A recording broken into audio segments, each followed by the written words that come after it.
Section 6.1 Inverse Functions. To begin, we're going to go over a lot of the basics about one-to-one functions and inverse functions. This should look very familiar, something you might have seen in college algebra or your pre-calculus course. So to begin, let's talk about one-to-one functions. To begin, we need to define a one-to-one function. This is a special relationship where our values have one correspondence to one another. Our x's and y's do not repeat. So you might remember where you're given some type of projection where you have your x's and your y's. And it's a special correspondence that a one-to-one function has. Particularly, there's no repetition for any x or a y. In our first definition, it reads, a function f is called a one-to-one function if it never takes the same value twice. That is, f of x1 does not equal f of x2 whenever x1 does not equal x2. We can analyze our coordinate point to see if we have a one-to-one function, but we can also use a helpful tool, the horizontal line test. And this is helpful if we have our image, our graph of our function. A horizontal line test, a function is one-to-one if and only if no horizontal line intersects the graph more than once. So here we would see that this function would not be one-to-one because it would fail the horizontal line test. It crosses twice. And you can do a quick example. Is f of x cubed one-to-one? Is f of x of x squared one-to-one? And these are functions that I'm sure you're very familiar with by now. Right? So we have y equals x cubed. That's a cubic function. It looks something like this, right? And this would be an example of one-to-one function because we see that it passes the horizontal line test.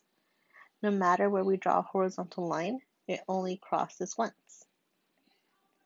Thus, it is one-to-one.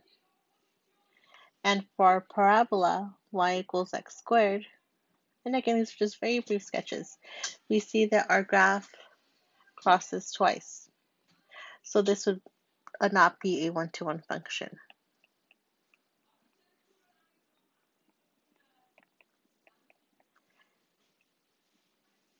Moving forward, inverse functions.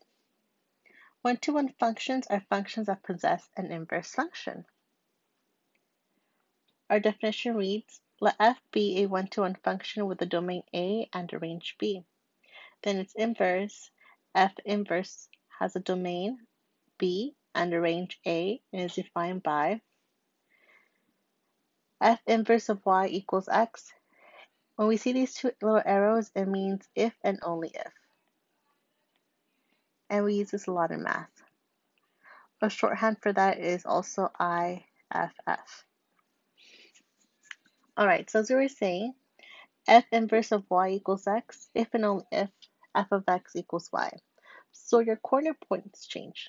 So for f, if we have some coordinate points, x comma y, for your inverse, your coordinate points swap.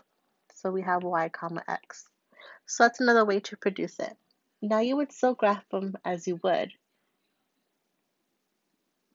You have your x goes before y, but the outcome and the input are what swapped. Moving forward. In addition, the domain will be the range of the inverse, and the range of the function will be the domain. Remember that our notation for inverse function is f inverse of x, not to be confused with exponential notation. So a quick little example. If we have x to the -1 power, we usually write it as 1 over x, right? To make our exponent positive. Don't think of that way though. This is just a notation. It doesn't follow your rules of exponents. Moving forward, we can also show that functions are inverses of one another by composition, or as this book calls it, cancellation equations. So we have f inverse of x equals y if and only if f of y equals x. And moving forward, we also see that f inverse of f of x equals x, and f of f inverse of x equals x. Now, this, recall from your previous courses, is just composition, right? So we have f inverse composed of f of x. Your answer should be x, and vice versa, f composed of f inverse of x equals x. But what's neat here is the way we work and we label the work done. So we have our f, and we have kind of in a sense the opposite of f. So if you have something and its opposite, in a sense, you're kind of canceling each other out. And that's what's being done here. So you should only be left with x. For those of you that are math majors, you would see something like this maybe in like an abstract algebra course where you talk about the work that some type of rule has, and its opposite would undo it or be the opposite of it. But still, it's just composition of functions, at least for our sense now.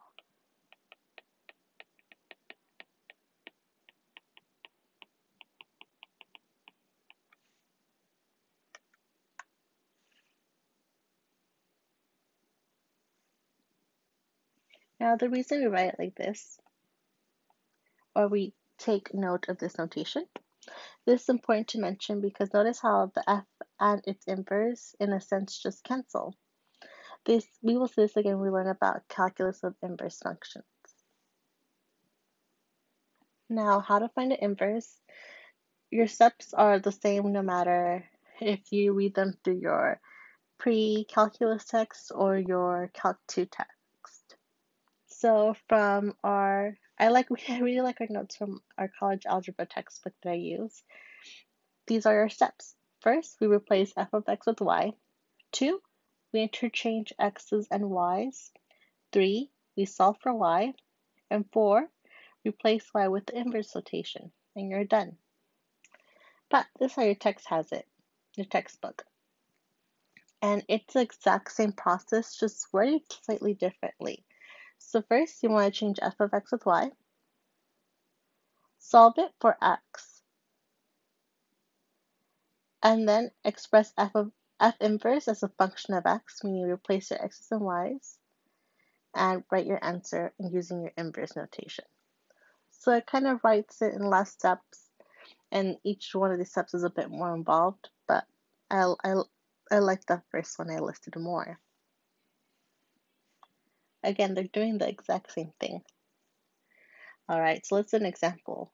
Find the inverse functions of f of x equals x cubed plus 2. So first step, you want to change your f notation with y. So y equals x cubed plus 2. Second, you want to interchange your x's and y's. X is equal to y cubed plus 2. And then we want to solve for y. So minus 2, x minus 2 equals y cubed. Apply the cube root to both sides. So we have the cube root of x minus 2 is equal to y. And that's our answer. Lastly, we just use that inverse notation, the cube root of x minus 2. And that's our answer. Moving forward, the calculus of inverse functions. Your theorem reads, if f is a one-to-one function defined on an interval, then its inverse function is also continuous. And remember from your first calculus course, continuity is a very important piece of information. That's our definition, what's necessary to find its derivative, right?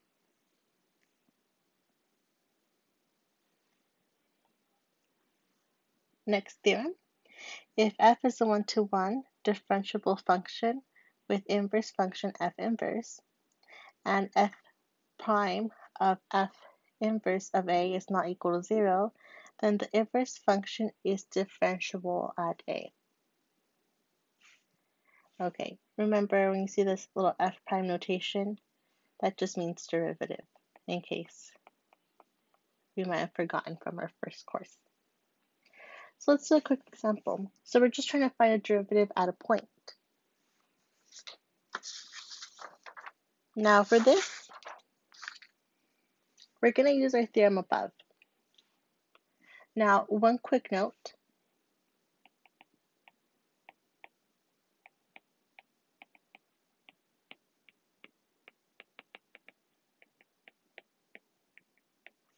If you try to look at your function, so your function is f of x equals 2x plus cosine of x. If we try to straight off the bat find the inverse, we'll see that we won't find it easily, right? If we replace our x's with y's and try to solve for y, it's kind of weird, especially because we have this trig function. So to better work with this problem, we're going to use our definition. And we don't need to find the inverse to find this derivative at a point of the inverse function. So our definition says our derivative at a point of an inverse function is equal to 1 divided by f prime of f inverse of a. Okay, so to begin, let me write it as a set of steps. First, find the inverse. I'm sorry, not find the inverse, find the derivative.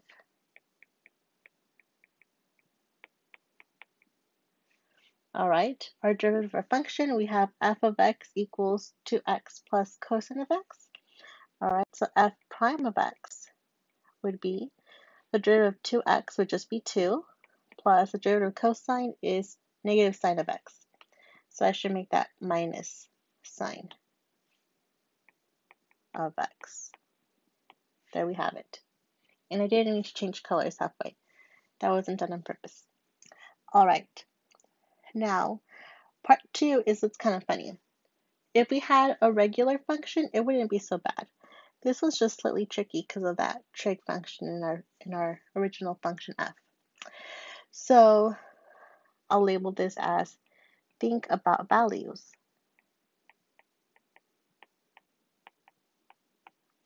Okay, so we know that if we have something for our function, our outcome would be our range, and if we have an inverse, it's going to be the opposite, right? They're going to swap.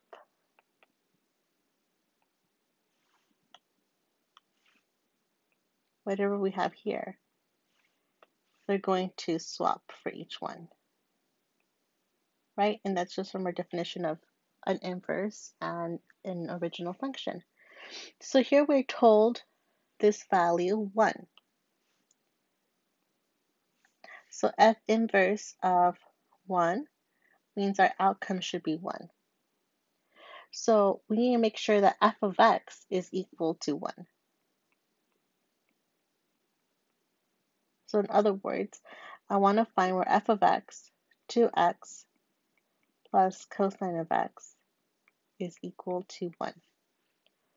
Now this is kind of tricky, and if there were any regular function, we can just solve. But that trig function kind of makes it a bit more involved. But we can think about it. So we see that if we plug in 0, it works out because 2x will be gone and the cosine of 0 is 1.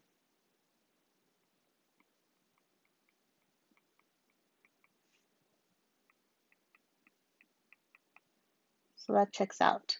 So that means that our answer is 1. I'm sorry, 0. We plugged in 0. So we plug in 0, our outcome is 1. And so therefore, our inverse would result in a 0. Now, why are we doing this? Let's go ahead and take our derivative, or our definition. So I have 1 over f prime of f inverse of a. In this case, we want 1. Okay, so according to that, what is f inverse of 1? Well, we said f inverse of 1 is 0. So now we have 1 over f prime of, that is equal to 0. Can we find f prime of 0? Yeah, f prime is right here. It's our derivative. And all we have to do is plug in a 0. So let's plug in a 0 to our derivative. So we have 2 minus sine of 0.